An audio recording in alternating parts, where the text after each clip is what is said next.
What's good, world? What's good, world? What's good, world? I might be back with another reaction video. What's good, world? Reaction video.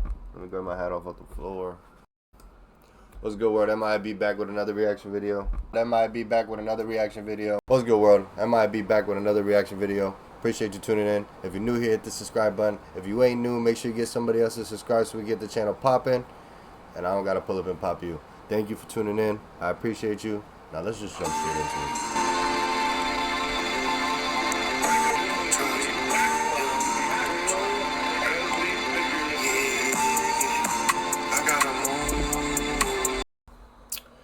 And we're back again. And we back. No, I'm just kidding. What's good, world? I might be back with another MMA video. Appreciate y'all. I'm going to try to make this as quick as possible, but I got to talk a lot of shit. Because I called this months ago. Last weekend, if you didn't know, the UFC had UFC Shanghai. As you know, Aljo versus Brian Ortega. They had Johnny Walker versus Zhang Minyang. Although, you know, things went how things went. If you watch, if you pay attention, then you know. Let me breathe before I say this, because this shit just pisses me the fuck off. You know, sometimes it's just like, ugh. Co-main event. Again, as we know, we had Aljo. I just wanted to say that you cannot make no call out for a belt after taking on a guy like Brian Ortega to a 5-round dance-off. And I literally kind of woke up late because this shit was at like 7 a.m. And when I did switch on to watch Aljo's fight, and it looked like he was losing. I'm not even going to lie. You know, if he didn't go for those few takedowns, he was getting pieced up. And I don't know if we were seeing that, but yeah, every time Aljo gets hit, it just looks like he's going to go down. I don't know what it is, but you can't call for the belt when you accepted a catchweight fight from a lazy fighter who literally told the UFC that he wanted to move up in weight classes, and they basically told him, like, no, like, you're going to need more time. So what does he do? He comes in overweight, and he gets you to accept the, you know what I'm saying? He gets you to accept the catchweight, which is stupid, and it's just lazy on Brian Ortega's part, which is why I don't respect him as a fighter. It's pathetic, really.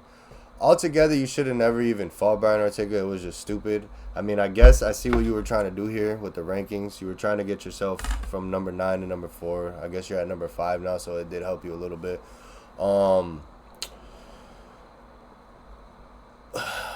But let's be real right here. Who the hell is going to believe you deserve a title shot after you just took Brian Ortega to a 5-round on a catchweight? If you accepted that fight, then you should have accepted the fact that you needed to go for a finish. You needed to make it spectacular. You needed to make it a show.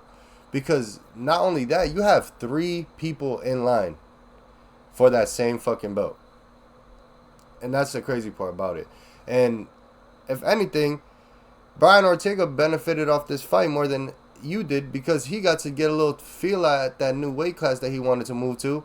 And you guys had to accept the catchweight against a scrub, basically, just to get yourself up the ranking. And then instead of calling out, again, first let me say this. There's 3 people in front of you right now who is trying to get to the belt, who are already in line for the belt. We have Mozart, or however you say his name, no disrespect. We have Murphy, and then we have Gene Silva and Diego that are going to fight each other. One of those guys are going to get a chance. All of those guys are going to get a chance at the belt before you do. My point of this is that instead of going and calling out somebody that's in that path that you can just knock out, maybe get a spectacular win over, like I keep saying, and then maybe get the belt and get the opportunity, you want the chance to just go straight for the belt again. And it's scary. It's like scary fighting. I don't like the fact that he's trying to go for, as an Aljo fan, I'm losing a ton of respect for him, because it seems like he's just trying to get to the belt again and hope that he can get lucky enough to pull off what he pulled off the first time.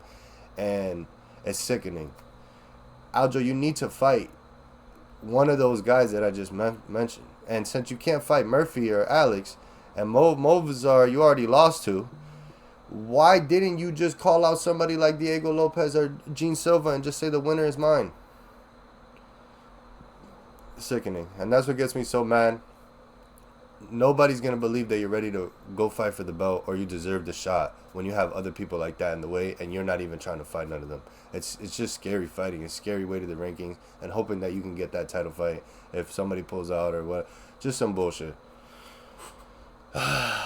Moving on to Johnny Walker. I have nothing to say about Johnny Walker. It was a great win. It was a great upset. But the thing about Johnny Walker is he always wins and then he loses. He wins and then he loses. I like to talk about the actual contenders that are, you know, top 5, top 8, that are actually going to eventually get to this point. Because the champion's a champion, and, you know, even if they're not a champion, to see them fight these high-level fighters, that's what I'm into the UFC for.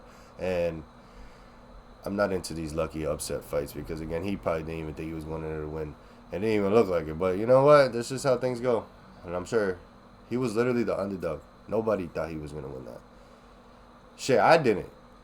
But appreciate y'all. Y'all let me know what I should do here. Should I shut the fuck up? Or should I come with more shit? Because I got a lot more shit I want to talk about. And I'm not going to speak on the Raja situation because it seems like everybody done already talked about that shit. It's been like a couple of days now. There's so many different ways and mixed ways that it goes. And I don't feel like I should speak on the situation if they don't even know about this. Like, they don't even know how they're going to handle the situation. So it's not my duty. It's not my right. Appreciate y'all. I'm out of here. Sheesh.